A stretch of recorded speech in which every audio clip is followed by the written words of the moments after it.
we'll show our final project too. First, I will talk about average filter. This average filter is a linear filter. Works like a low-pass filter and take the average across its neighborhood for the center pixel of the window size. Next, the convolution with a Gaussian kernel filter is like the main filter or the average filter, but the kernel represents a shape of a Gaussian bell-shaped hump. Um, Finally, the median filter, it's the same, but take all the pixels, and for this list of number, take the median number of this list. Um, this image represents the original image with different noise. Um, we uh, apply a different filter for the original filters with noise. For the average and median filter, we did this process with many different window size, and for the Gaussian filter, we did with different sigma numbers. Here we see the quantitative values of the average filtering in low intensity noise. We see a peak at free window size, and later we see the curve flatten, even going below the original PSNR value of the noisy image. Later, with medium intensity noise, we see a similar peak in the salt and pepper noise at 5, also in the Poisson noise, while the Gaussian noise seems unaffected by the filtering. In the high intensity noise, we see that really the only one affected by this filtering was the salt and pepper noise, maxing at 7, while the Poisson noise was a little affected, maxing at 3 window size, while the Gaussian noise was unaffected by the filtering. Here we see the qualitative changes by the filtering. We see that the salt and pepper noise does the average filtering does remove the salt and pepper noise from the image, removing the specks, but at the same time blurring the image. Similarly, in the Gaussian method, in the Gaussian noise, we see that although the specks and patterns are removed, there is blurriness in the images. Similarly, in Poisson, we see that the noise is removed while there is increased blurriness in the image. With Gaussian filtering, similarly to the average filtering graph, we see a peak at 1 sigma value, with later a flattening curve going even below the original PSNR value of the image. With medium intensity noise, we see a peak in both salt and pepper noise and Poisson noise at 1 value sigma, while the Gaussian noise was unaffected by the filtering. And in high intensity noise, we see that the really only affected noise was salt and pepper, maxing at a 3 sigma value, while the Poisson and Gaussian noise weren't very affected by this filtering. Here we see the qualitative changes by this filtering. Similarly to the average filtering, we see blurriness in the images, while the specks and the patterns are removed. In Poisson, this is even more clear. As we can see, almost all the specks are gone from the image, but we do end up with a very blurry image.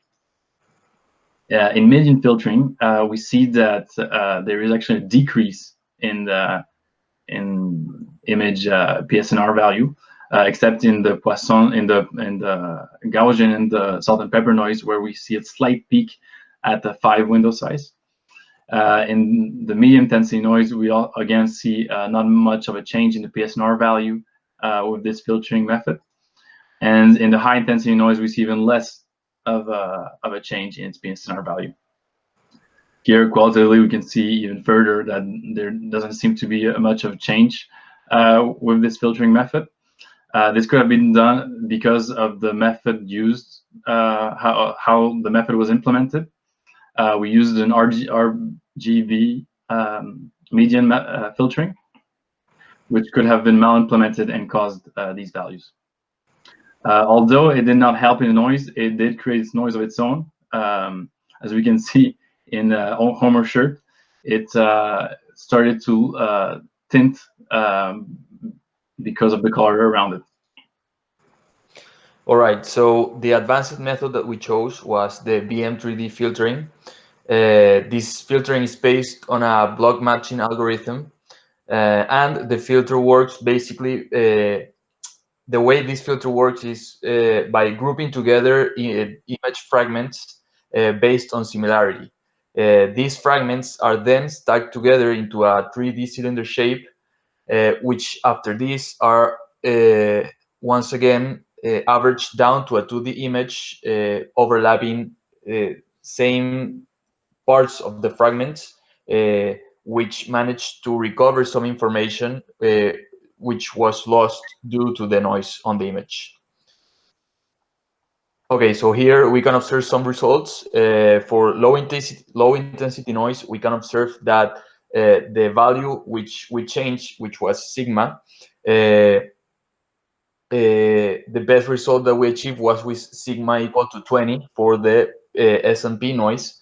For the Poisson noise, the best value was sigma equal to 10, and the Gaussian noise was basically unaffected by this type of filter.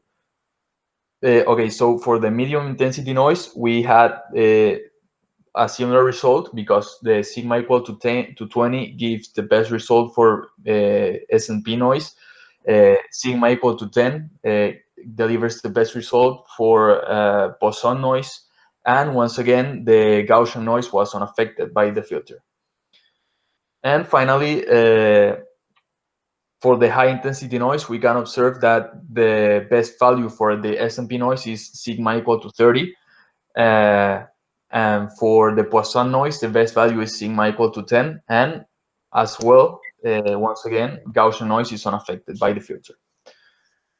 Okay, here we can observe qualitatively the results of the filtering. We can observe that for both Gaussian noise low and for sigma equal to 10 and 30, the results are pretty good.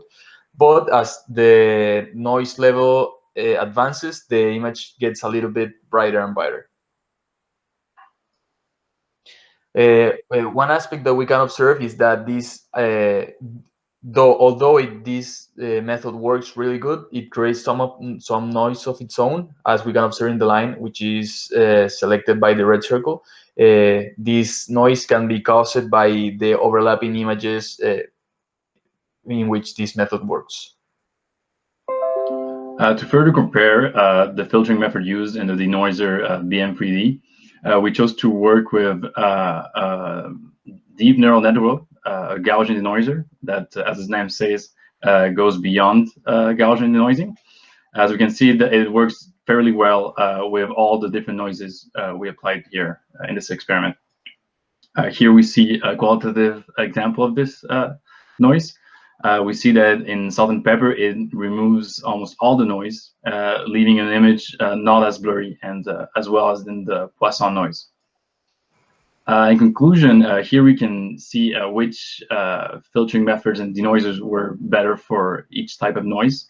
We see that in low intensity noise, the median is the worst for all three different noises, while the BM3D came on top for the salt and pepper noise, and the deep neural network was best for both the Gaussian noise and the Poisson noise.